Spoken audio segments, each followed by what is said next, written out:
G'day and welcome to this lesson in biology.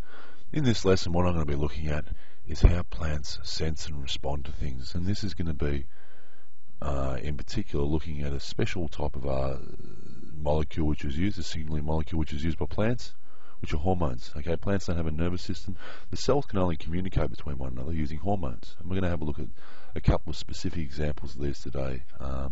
So sit back and enjoy. Anyway, plants use hormones for a whole bunch of different things. They use them for the ripening of fruit, and all the ripening of fruit is literally this conversion of starches to sugars, and it's an enzyme, a hormone, should I say, that actually stimulates this. But they also use hormones for a number of things. They use hormones to grow in response to gravity, this thing called geotropism, which we'll discuss a little bit later. And with this, what it does is it's where a plant uses these hormones in order to grow upwards. Okay, makes sense because this is say a seedling's trying to push up out of the soil, wants to grow upwards, and it wants to grow up towards the light, but it also causes roots to grow downwards, and this is under the control of hormones. Hormones also are responsible for plants growing towards the light, this thing called phototropism, another thing that we'll have a look at. But they're also responsible for plants, say, growing up the side of a structure.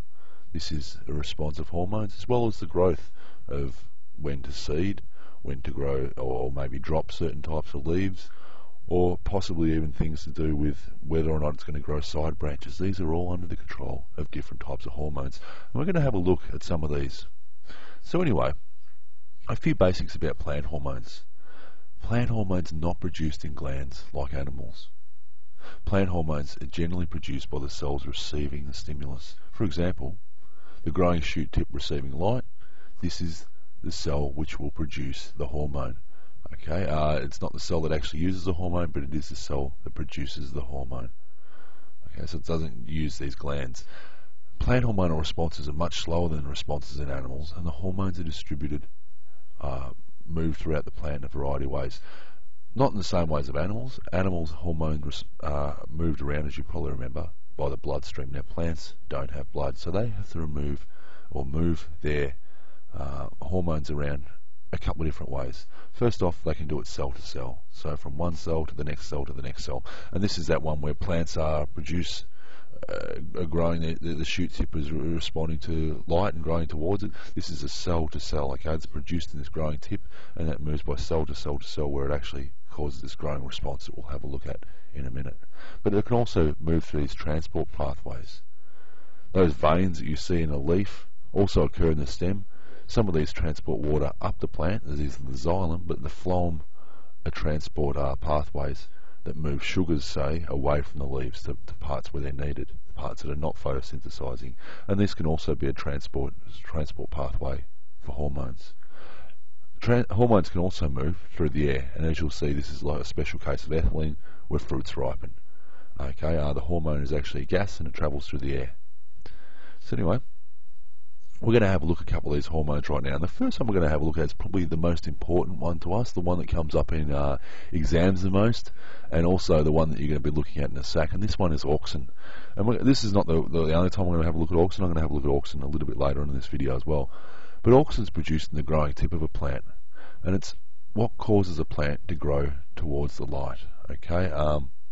And we're going to have a look at this in particular, so I won't dwell on it too much. We're going to look at a number of different types of experiments that were done in the past to prove the presence of auxin. So anyway, we'll have a look at some other ones, and then we'll get back to auxin. So another important type of hormone that plants produce is this thing called gibberellins. Now, gibberellins, these are a special type of hormone which pretty much cause rapid growth within a plant. Okay, and I'll give you an example. Let's say you have this nice lettuce which is growing, and then you can't get up one morning and all of a sudden you find this thing is bolted, and what it does is bolting causes this rapid growth of stems, and there'll be lots and lots of seeds around the top here ready for dispersal, and all of a sudden your veggies are no good. Okay, this is not a great stage of veggie growing when this happens.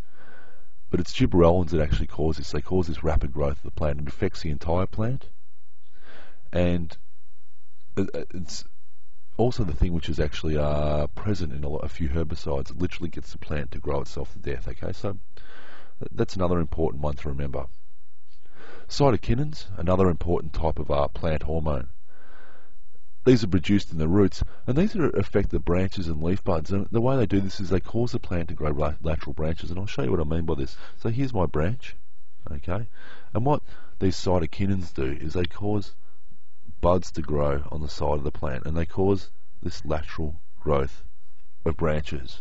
And you've probably seen this, especially when you're thinking about, you can start to see it, especially in certain types of fruit trees. You'll start to see side branches growing really, really easy to see sometimes, okay, because they've shed all their leaves, and it's very basic to see. And that's cytokinins that cause this.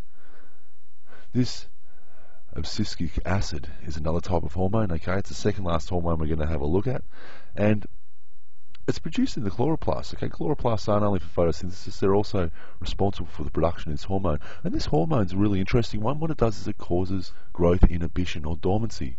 And you might be thinking, okay, when does this happen? Well, sometimes plants go dormant over the winter, say, and it's this hormone here that does it. But it's also when plants will drop seeds, okay? And these seeds are able to be dormant until favourable conditions come along.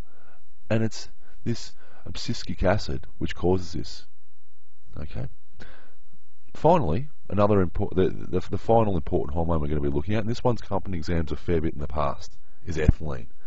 It came up in last year's exam, in the 2009 exam, and what it is, it's produced by the ripening of fruits, and what it does is it causes other fruits to ripen. Obviously, there's some other parts of the plant where it can be produced in order to cause this initial ripening, but by and large, it causes this almost positive feedback to occur, where what you have is you have more and more ethylene getting produced.